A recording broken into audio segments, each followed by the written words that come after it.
My ex texted, "I'm sorry for everything, please give me another chance." I said, "Apology accepted." Then I forwarded her message to her current partner with context. 20 minutes later, she was calling me screaming about revenge. I, 29 male, got a text from my ex Melissa last Tuesday at 2:47 a.m. We'd been broken up for 8 months after I caught her in my apartment with Derek, her just a friend from work coworker. The kicker? She'd been using my spare key to bring him there while I was at my night shifts at the hospital. Her text was this long, rambling thing about how she's grown so much and realized what she lost and can't stop thinking about what we had. Real poetic stuff. Ended with, "I know I don't deserve it, but please give me another chance. I'll do anything." I stared at that text for maybe 30 seconds. Then I typed back, "Apology accepted." She immediately started typing. Those 3 dots were going crazy. But before she could send whatever novel she was writing, I took a screenshot of our conversation and forwarded it to her current boyfriend Marcus with a simple message. "Hey man, thought you should see this. She sent this 20 minutes ago." For context, she cheated on me with her coworker Derek in my own apartment. "Just looking out for you." Then I went back to bed. 20 minutes later, my phone exploded. 17 missed calls from Melissa. I finally picked up on the 18th. "You vindictive piece of shit. How dare you?" "Good morning to you too. Marcus just broke up with me. He's packing his stuff right now. This is your fault.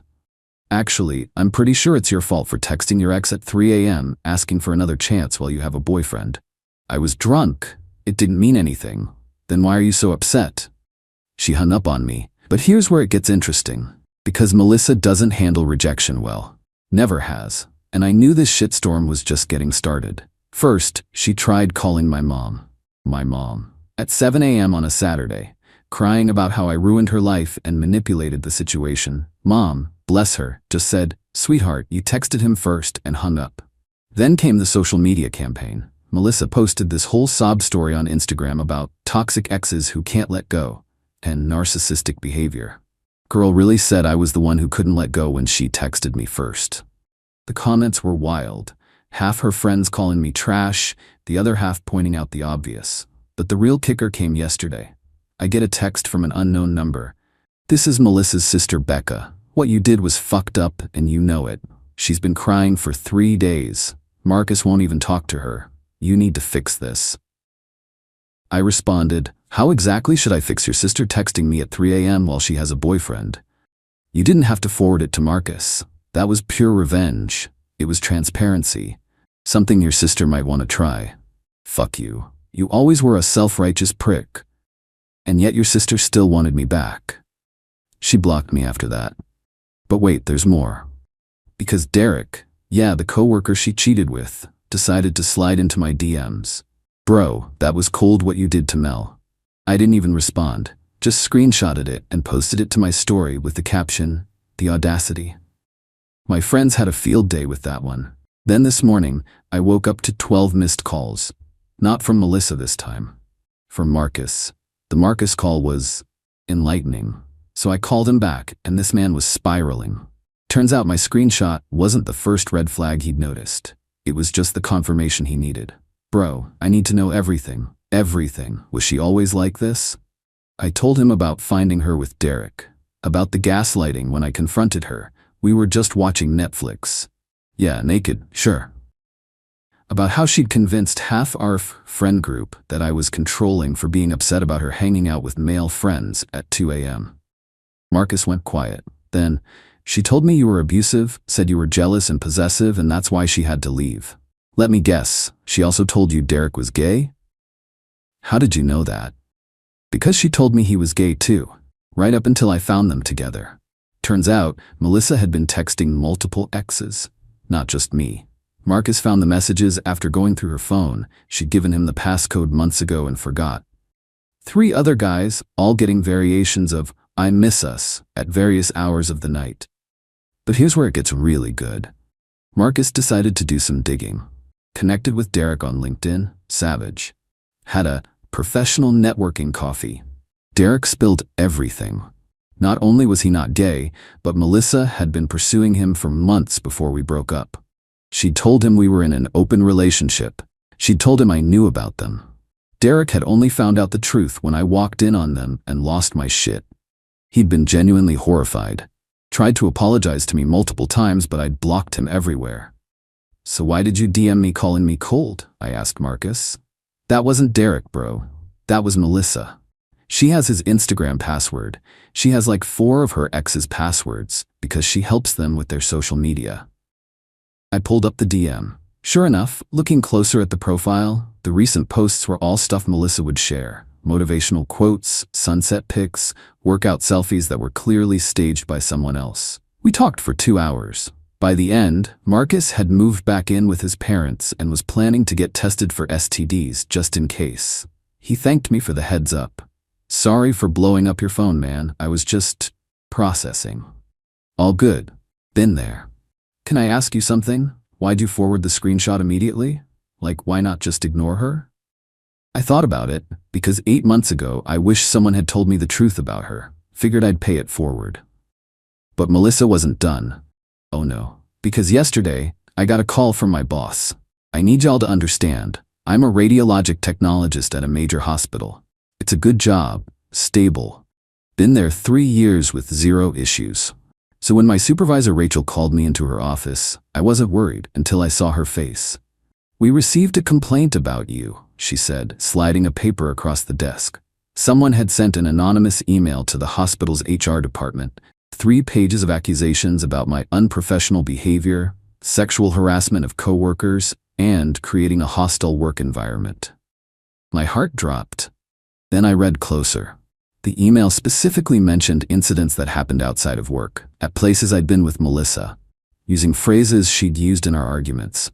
"Rachel, this is my ex-girlfriend. She's been harassing me for 2 weeks because I exposed her cheating to her current boyfriend."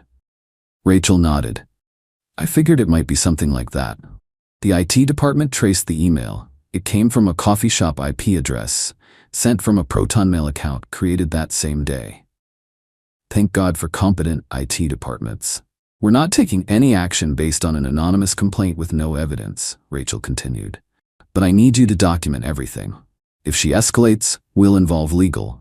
I showed her the texts, the calls, the Instagram posts. Rachel's eyebrows went higher with each screenshot. "Your ex seems unstable."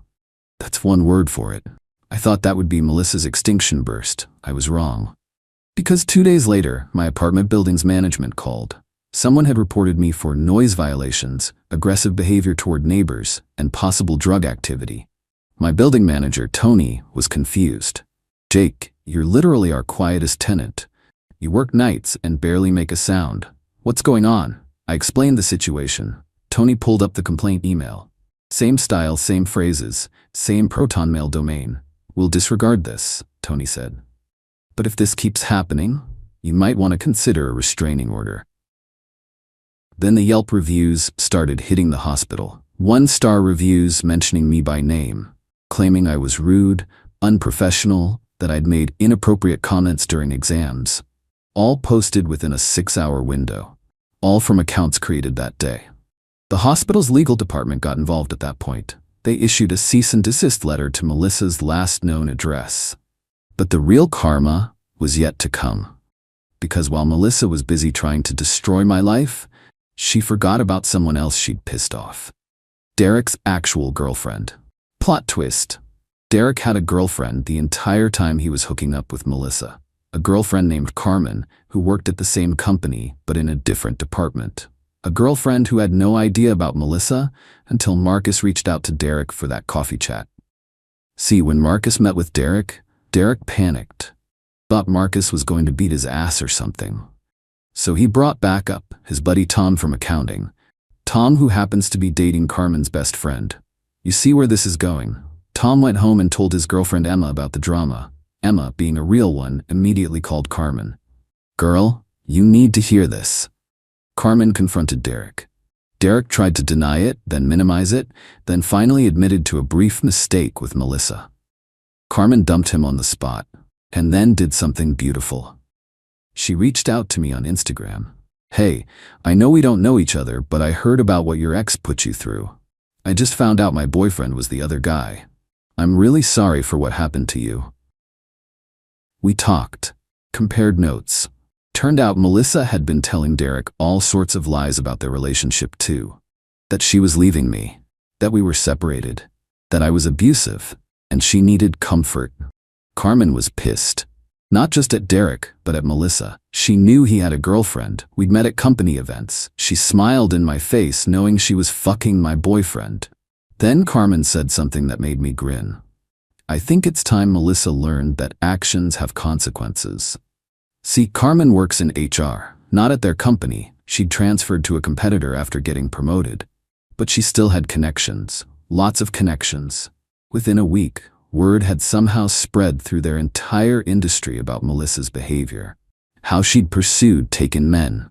How she'd lied about relationships. How she'd tried to destroy her ex's career when faced with the consequences of her actions. Melissa's LinkedIn started getting interesting. Former coworkers were removing her as a connection. Her recommendations disappeared one by one. The women in her industries started a whisper network. Then came the coup de grace. Their company announced a restructuring. Melissa's position was eliminated. Was it related? Officially, no. But Carmen's best friend Emma just happened to be dating Tom from accounting, who just happened to mention to his boss how difficult Melissa had been making the workplace for others. Melissa called me one last time last week. I almost didn't answer, but curiosity won. She was sobbing. I lost everything. My job, Marcus. My reputation. Are you happy now? Melissa, I didn't do anything except forward your own words to the person who deserved to see them. Everything else, that was all you. I'm going to sue you for defamation. Good luck with that. Truth is an absolute defense. I hate you. That's fine. But next time you're drunk at 3 a.m., maybe just order a pizza instead of texting your ex. She screamed something incoherent and hung up. Yesterday, I ran into Derek at a coffee shop. He looked rough. Carmen had apparently made sure everyone knew exactly why they'd broken up. His reputation at work was shot. He'd been passed over for a promotion he'd been gunning for. He started to approach me, probably to apologize again, but I just held up my hand. Dude, just don't. He nodded and left. As for me, I'm doing great. The hospital gave me a commendation for handling the false complaints professionally. My boss Rachel offered to set me up with her sister. I started seeing someone new, a pediatric nurse named Grace who thinks the whole story is hilarious and regularly jokes about checking my phone at 3 a.m. just in case. Marcus and I actually became friends through all this. We grab beers sometimes and laugh about the bullet we both dodged. Carmen ended up dating a guy from her new company who treats her right. She sent me a picture from their recent vacation with the caption, "Living my best life. Thanks for the wake-up call." And Melissa? Last I heard through the grapevine, she'd moved back in with her parents and was trying to rebrand herself as a life coach on TikTok. Her videos about overcoming toxic relationships and rising above narcissistic abuse have about 12 views each. Turns out when you play stupid games, you win stupid prizes. And Melissa? She hit the jackpot. Edit, since some of you asked, yes, I kept all the documentation in case she tries anything else. Yes, the cease and desist is still in effect. No, I don't feel bad. She made her choices, and choices have consequences. Edit 2. For those saying I went too far, I forwarded one screenshot of her own words to the person she was betraying. Everything else that happened was either her own doing or the natural consequences of people finding out who she really was.